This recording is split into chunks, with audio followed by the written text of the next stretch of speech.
Hey there folks, Peter here with BlackRock Business. Welcome back to the show, the big QuickBooks Point of Sale show. Today in QuickBooks Point of Sale, we are going to look at an interesting manipulation of your tax codes, I guess. This is an interesting subject. It is having to apply certain taxes to sales only if they're within a certain price range or something like that.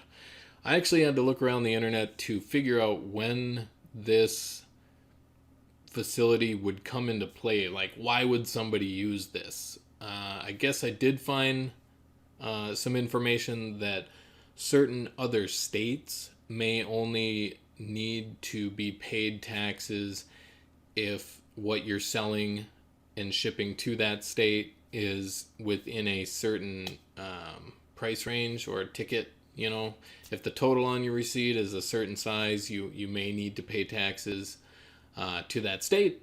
Did that make sense? There might be some other situations where this come into play, and I just can't think of them. I'm not a tax specialist. I'm a point of sale specialist. So if you ask your accountant or tax filing specialist where this might come into play, and here's how you can do it. So we're gonna get into it right now. This is charging tax on a receipt only within certain price thresholds. Get it? Or ticket total thresholds.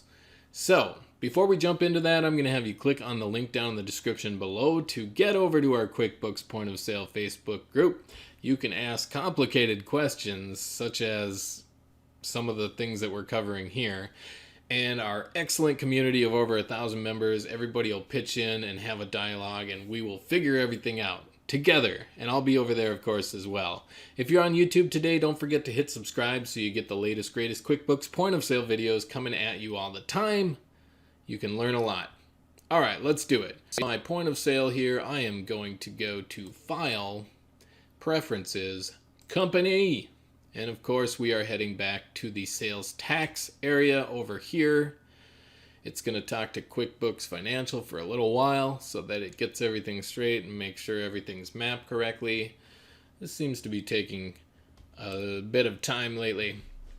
So once again, I'll just recap while this is loading up that maybe you are shipping something somewhere into a different tax jurisdiction.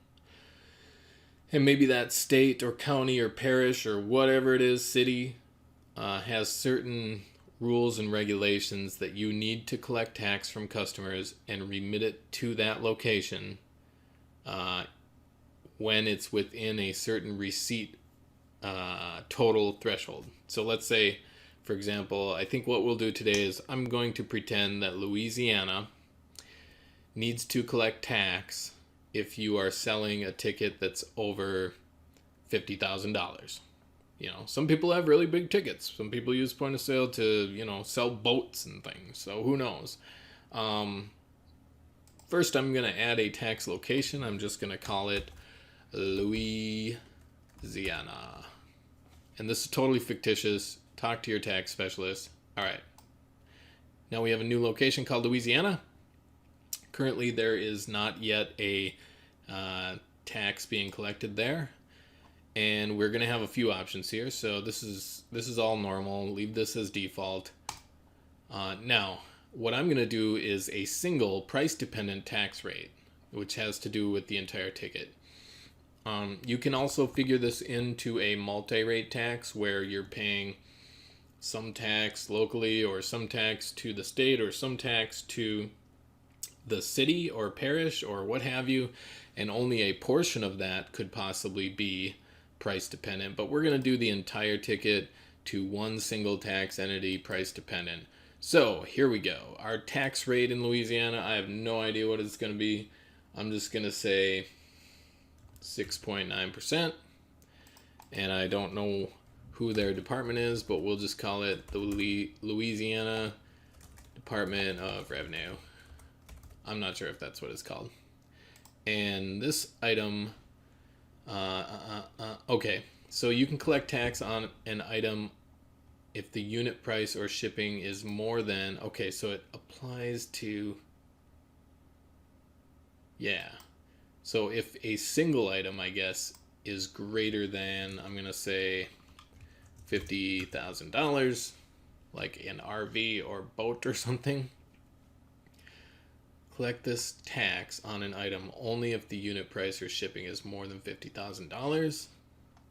Apply sales tax only to the amount over the unit price or shipping threshold. Yeah, those seem like the same sentence. Apply the tax and collect the tax. They're like the same thing. Sorry. So tax item group is going to be tax, assigned to QuickBooks tax code tax.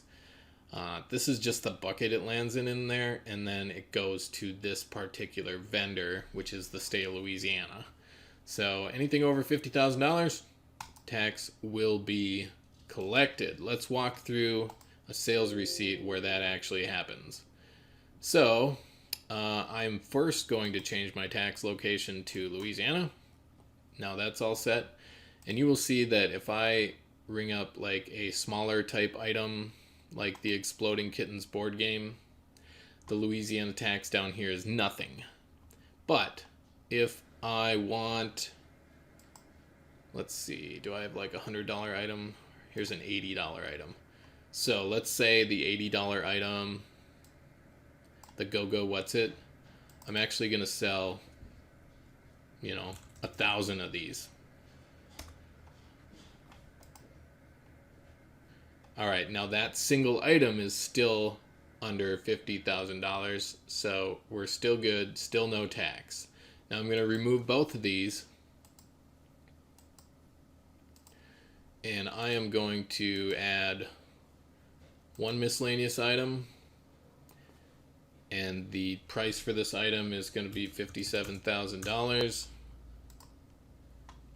And now we can see that tax has been applied because it was above that threshold for the single item. Oops, I did $570,000. Let's back that down a little bit. 57,000. All right. Whoa. It thinks I discounted it. Anyway, it's still above $50,000. So the tax is $483. And there you have it, my friends. That is a pricing threshold on a single unit item. Applying tax. And actually, I want you to comment on this video if you can. If you know of a situation in your jurisdiction or state, or maybe you're a tax specialist, if you can comment down below why somebody would want tax only on a single item within a certain pricing threshold, I'd be curious to know about that, because like I said, I had to look around and try and figure out why somebody would use this. So now you know how to do it. If you need to do it, you can do it. My name's Peter with BlackRock Business. Thank you very much. You have an excellent day. Bye-bye.